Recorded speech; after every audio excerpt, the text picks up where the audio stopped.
This Avalanche Safety Report is brought to you by Mountain TV. Watch Mountain TV anywhere with our free Roku, Apple TV, and Fire TV apps. Learn more at mtn-tv.com.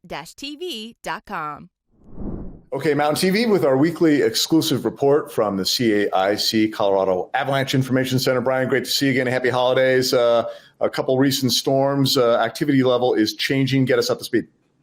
Yeah, we just had a storm roll through middle of this week, and that is going to repeat essentially what we saw last weekend. And I want to show that here.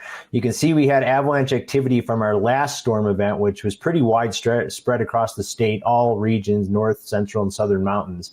And you can see that the peak in avalanche activity coincided with the loading event, and that was no different this week. The thing that has stayed the same is that the most problematic slopes here I have highlighted in yellow, where we're seeing most of the avalanche activity. It's on these northerly and easterly facing slopes, particularly at higher elevations. You can see that in the Alpine, we're seeing avalanches kind of around the compass on all aspects, but these northerly and easterly facing slopes remain the most worrisome, and the storm from this week only enhanced that same situation. Brian, I know that we've talked a couple times about different kinds of snowpack, a couple different types of avalanches in general. Can you give us a little bit of an update on how that shakes out? Yeah, we've kind of got two situations across the state of Colorado. In a couple areas, we've got a much deeper snowpack. This is mainly in the Park Range north of Steamboat and in the western portion of the Elk Mountains, kind of west of Aspen and Crested Butte. Okay. In these areas, the avalanches are getting really big. The weak layers are buried deeper, so they are harder to impact. Mother Nature is not as talkative, meaning that the snowpack is not cracking and collapsing. It's not as noisy as it is in other parts of the state, but the resulting avalanches are really big and hard to survive. No, that talkative, that's a really interesting point. Can you kind of explain how that works? I think that's a super interesting point. Yeah, so sometimes Mother Nature gives us really clear signs of instability, and those are audible collapsing or whoomphing noises or shooting cracks from your skis or snowmobile or snowshoes and things like that. Right. And those are really clear signs that we're dealing with an unstable snowpack. That's really what we're seeing in most parts of the state. We're not seeing it in these deeper snowpack areas because the weak layers are now like 3 or more feet deep.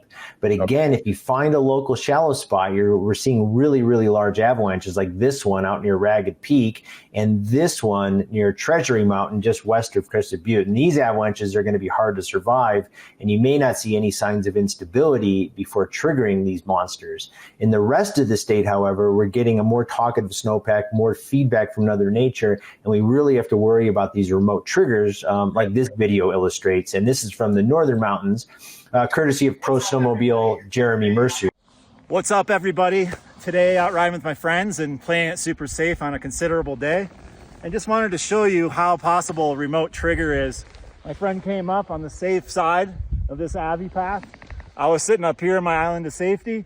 As soon as he came through here, the whole snow collapsed and got a pretty good size slab, persistent slab release. So, you know, it's why we take the avalanche training and take good route finding. This is super important, especially this year. Like I mentioned, these kinds of conditions are not confined to the northern mountains. Here's another example of an avalanche triggered from a distance near Aspen. And this avalanche up here in the upper left of the photo, along with these cracks over here, was triggered from the snowmobile track. Wow. So when we say remotely triggered avalanches, this is what we're warning about. And it's really important that people make sure that they are aware of steep slopes overhead, even if they are in flat or really gentle terrain. And then this storm from the middle of the week, as we're showing here, dropped some really healthy snowfall, confined mostly to the south side of the San Juan Mountains, and then you can see a little bit of healthy snowfall up near Monarch Pass.